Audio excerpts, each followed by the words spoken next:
our way to Gold Beach, Oregon to see Devlin Stephen. Atticus just turned 3. It's really exciting because he's talking so much. They're going to be so excited to see him. We video chat a lot and we text and share pictures and videos, but it's not the same. And I'm excited for them to see him in all his 3-year-old glory. So I think we're going to have a really exciting couple of days coming up, and I can't wait. We just arrived here in Oregon. We are waiting for Atticus and Adam and Cassie to arrive. This is our 3rd visit really with them. And I think I'm not really nervous anymore. I think I'm just more excited than anything. What is one thing that you're really excited to do with Atticus, or that you want to do with him while he's here with us? Just be in his presence. Just watch him play. The house overlooked the ocean, so you would fall asleep listening to the waves, wake up to the waves. It was perfectly secluded, I think, for us to really be able to spend some time together and focus on the 5 of us really as a unit. So they got there Saturday night, and Stephen had already fallen asleep because he normally works nights.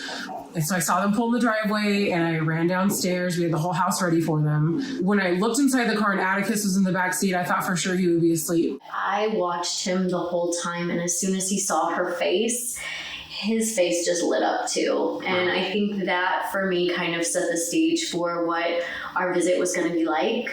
I think every year, I'm not sure how he's going to respond, whether or not he's going to view them as strangers. We have worked really hard to make sure that he doesn't feel that way with them. So it was really great to see him respond that way.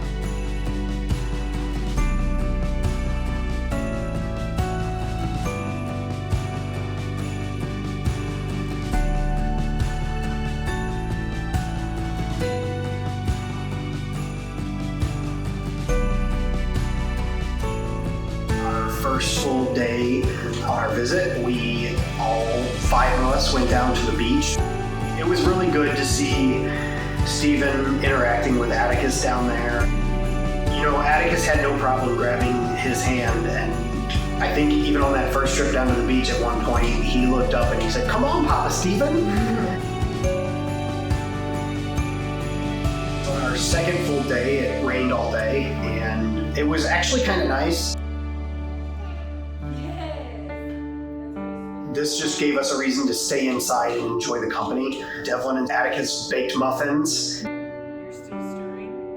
I think Devlin very much has a mothering instinct. I mean, she's a mother. She'll always be Atticus's first mom. And I think she really kind of wanted the opportunity to do a little bit more mothering for him. Check out the table.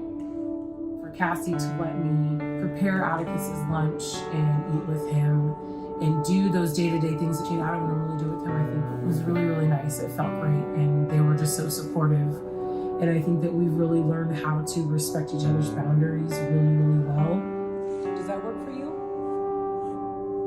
You know, you gotta keep yourself at a certain distance and allow Adam and Cassie to be the parent and stay in that role and not try to overstep boundaries.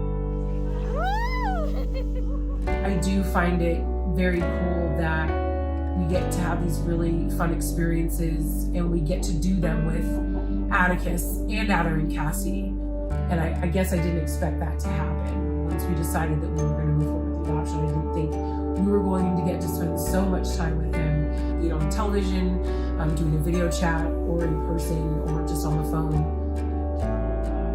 Watching them all interact, I really think that there's some kind of deeper connection that maybe none of us, I don't even know if he really understands, but I think he just knows that he knows them. You know, whether it's from them talking to him when he was in utero, or, you know, that first skin to skin that they did with him. I mean, he's just so comfortable with them. And I love seeing that when we're together. The way that their faces light up when they see something that he does, or the way that Stephen, who is so stoic, will just bust up laughing, you know, and I don't know that any one of us could get him to laugh as much as Atticus gets him to laugh. So it's really heartwarming to see stuff like that, and I don't think that we would ever get to experience that if we weren't making sure that we have these in-person visits. As great as these visits are, leaving is always so hard. I think there's an additional layer to it. There's that trauma and that loss that both Devlin and Stephen have experienced, and Adam and I always want to make sure that we are respectful of that.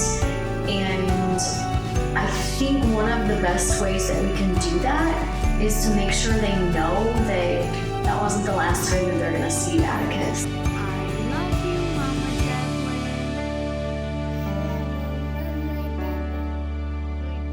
Gonna continue having these visits, and we're going to continue our open relationship with them, and hopefully things get easier. I mean, we do have to hope that they're going to be honest with us and let us know if at any point it does get too hard.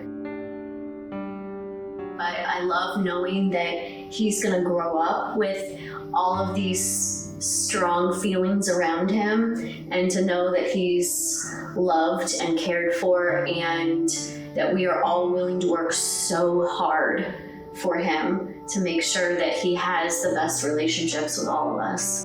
And just like that, the fire truck and all the firefighters pulled up to We recently actually had a phone call, a video chat with them where we read him a couple books before he went to bed that night.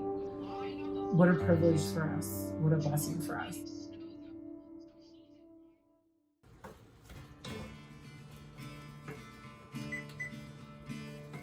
We've come a long way in our own personal home here. I've taken on a new job and allows me a lot of freedom. It also allows me to bring a little bit more income into the home, so it's actually allowed us to move into a little bit bigger of a home. We've definitely made some improvements on our end in terms of stability, which is really, really great. We continue to grow and evolve and try to better ourselves in our situation and deepen our relationship with Adam, Cassie, and Atticus. We have decided that we are pursuing another adoption to build our family. And the truth is that kid needs to be a big brother. We owe it to Atticus to adopt again so that he can be a big brother. What do you think that we get out of this relationship with Atticus? I mean, we get to see him grow up and become the person he's going to be. And we get a front row seat.